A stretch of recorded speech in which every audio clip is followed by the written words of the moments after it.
Bakari Mwamnyeto akipacha tena na Ibra Baka kwenye ulinzi wa kati wa Young Africans. Mwamba Lusaka Cletus Chama, mbele yake ni Bakari Mwamnyeto, an option kulia na kushoto, ameweka kwa Libase Geye.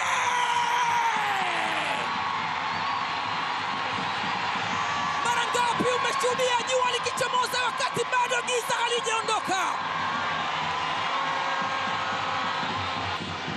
Lipo jua ambalo linachoma, lakini usihisi maumivu ya kuchomwa na jua hilo.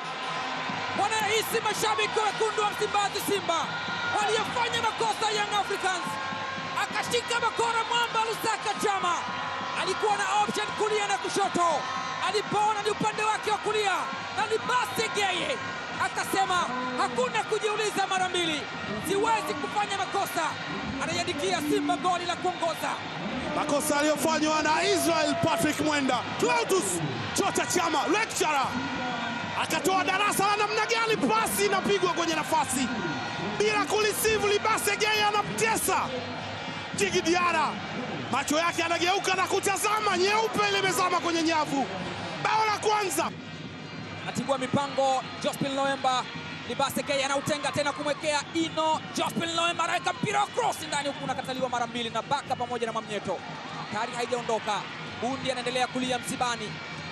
Elie Mpanzu mefinya na kukataliwa, umiliki bado ni wa Simba.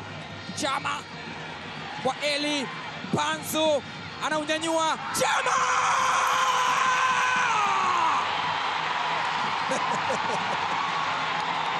Meja Jenerali Samuel, ushuhudie maajabu.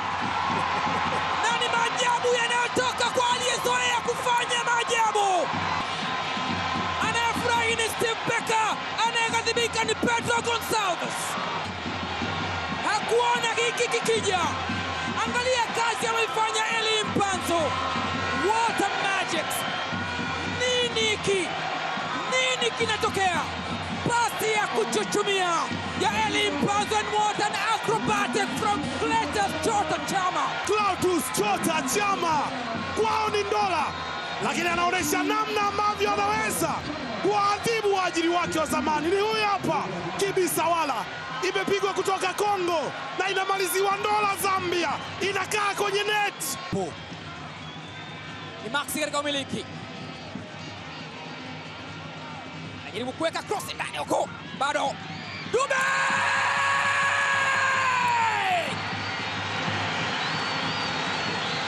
Kama ulisahau unacheza na nani, basi kujia kumbukumbu kwamba ni Young Africans, timu yenye mshambuliaji aliyeweka kambani magoli mengi mpaka sasa.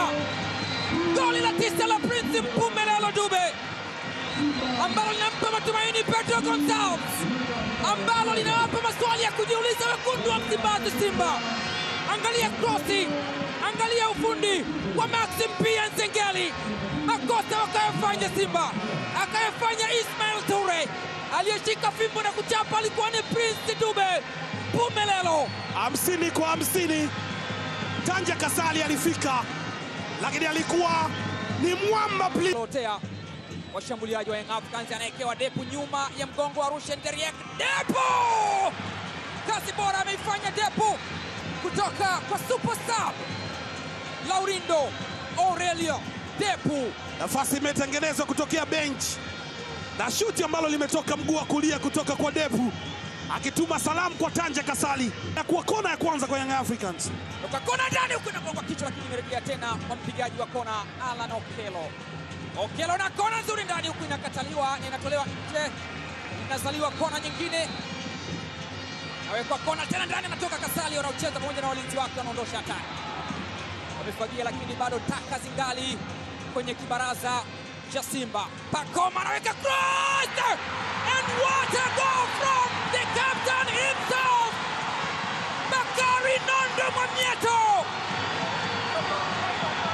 Inafahamika siku zote, lakini nyundo ni Bakari Nondo Mwamnyeto, na ni nyundo inayogongelea msumari katika nyoyo za wekundu wa Msimbazi Simba. Ilifanyika partial clearance, akaekewa tena Pacome Zouzoua, ikawekwa cross, akaicheza Kasali, lakini aliiweka kwenye miguu ya Bakari Mwamnyeto ambaye hajafanya makosa. Wanarejea tena wananchi hawa Africans. Rebound ya mpira ambao ulichezwa na Tanja Kasari baada ya kichwa kwenda hewani. Prince Mpumelelo Dube ni kama alikuwa anadai chenji hivi, akautema. Kapteni, mchezo wake wa 10 na bao lake la kwanza kwenye dabi.